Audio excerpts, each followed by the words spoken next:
Hello everybody, Marty McConnell, the off-grid gecko here, and today I am going to be transplanting some of my squashes into these.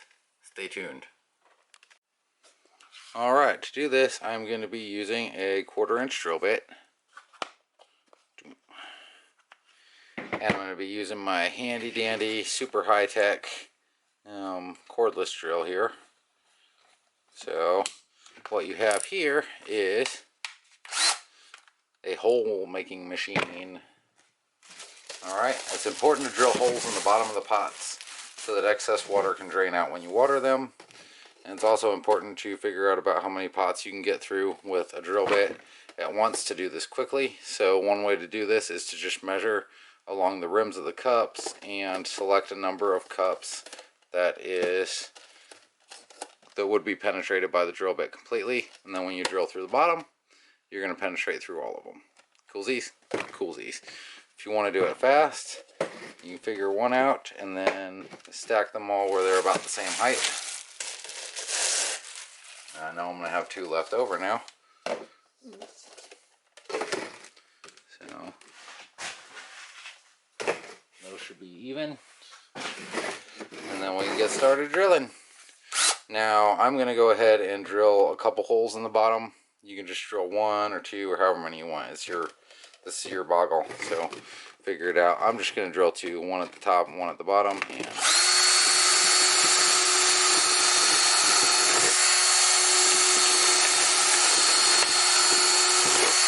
it's that fast. That's all you need to do.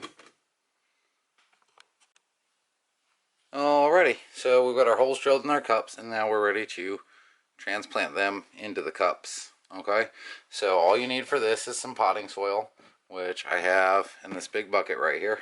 And then you need your plants, which I have in these little 6-pack things. These are the squashes, the butternut squash that we planted in the last video, I think, or one of the previous videos. And I haven't watered these guys tonight, and they weren't watered yesterday, so the soil's just starting to get dry on them.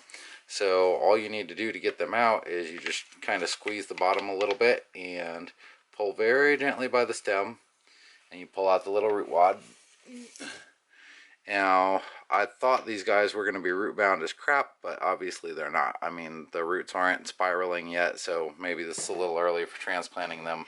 But these are never going to make it the next 3 weeks in that 6-pack before it's time to plant them outside. So then the next thing I do is I measure down about how deep this guy's going to have to go into the cup. And I want to plant them, like I want to fill dirt up the stem a little bit. So when you pull these guys out, when you're growing them under grow lights inside, leggy's one thing, but most plants are going to grow a little taller than they would outside. Like outside, they'll start sprouting these baby leaves or cotyledons right here next to the dirt because sunlight is so abundant, and they come out and it's bright, and they're just like, okay, open up. Growing them inside, usually they get a little bit stemmy and sometimes leggy if they're not taken care of. These might be somewhere between stemmy and leggy. But anyways, now the root on these plants, or the stem on these plants, is pretty strong, so I can hold them by this.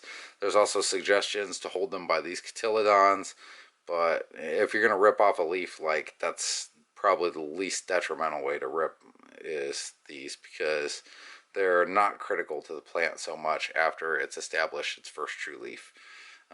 So I'm just going to measure where I can fill this up with dirt and get a little bit of dirt on this stem to kind of secure it and hold it in place and keep the plant a little stronger before it starts its journey outside. So I kind of place it in there where I want it, and then I figure out, you know, I need to put this much dirt in here, and then we'll try it again.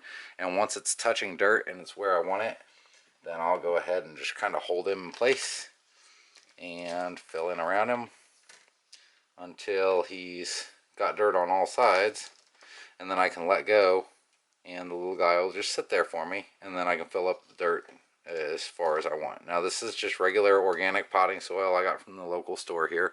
That's all they have. So organic, non-organic, that's up to you. We won't have that argument tonight, maybe another time. But then you just kind of pack this in nice and loosely around there, and he's in there. Okay, and I've only got 38 more of these to go, And then I'm going to go ahead and get them started on their treatment so that they can last through the night and they can do well. So get these guys going and then I'll get back to you. You can see this guy, the roots are starting to wrap around in the 6-packs. He's a little bit bigger one. And this is what I'm worried about. I don't want them to become completely root bound.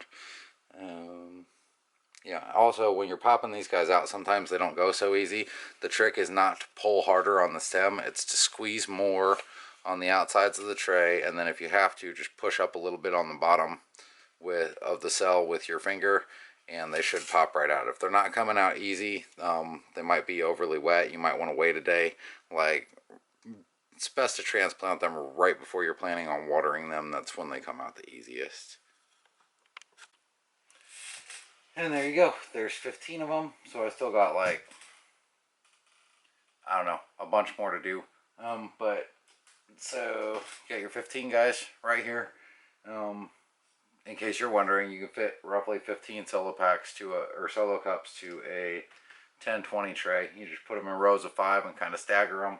They'll sit in there nice and even and makes for easy carrying, especially if you use a daisy tray, which will be put in there momentarily after I water them. And if you want to water them, it's super easy. You just pour water in the side of your tray right here, let it fill up, and then either after they sit for like 30 minutes and the water is able to rush up into the cups and soak the soil, then you can take them out and put them in a different container, or you can just take them all out of the 10-20 tray, dump it out, and then put them back in there. Like, however you want to do it, depending on, I mean, I've got 10-20 trays stacked everywhere, so that's how I do it. I just have a rotating water tray, and I put the stuff in there and back and forth all the time.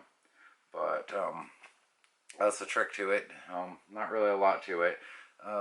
There's a couple things I didn't talk about, like the root wads on these are kind of breaking themselves up a little bit as I go, so I'm not really worried about crunching them. But if the roots are really like tangled up and twirling around, you want to kind of break up that clump that they're holding on to and just kind of string them out a little bit, very, very gently, just to sort of guide the roots and tell them, hey, this isn't your entire universe anymore. You can spread out a little if you want to. But for the most part, when they're this small, dump them in a cup and go. There's all kinds of other gardening tricks. I haven't seen one way or another firsthand what's better and what's not, so I'm not going to sit here and profess just because everybody's saying do it this way that you should do it that way. But yeah, it's good to follow any advice you can. Don't water too often and keep on growing. I think that's about it for these guys. Hopefully a short video.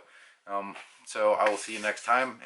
Stay up with me in the plants and see all I'm doing, and watch as I transplant them out into the garden and what kind of fruits and stuff end up coming out of the earth this year by subscribing to my channel. And I post pretty frequently, so you can keep up with what's going on out here. Tell me about your garden.